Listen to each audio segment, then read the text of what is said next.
The importance of having a pick and trace or tone generator and inductive amplifier for shooting lines. Yours may vary, but they all generally generate at least two tones, some in an alternating fashion.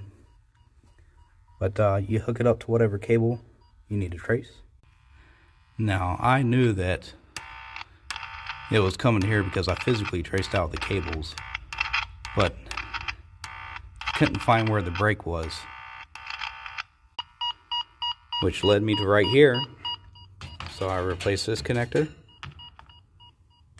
soldered in a new one, hooked it back up to the male mono stereo plug, and now we got it back over here, and we'll have sound again.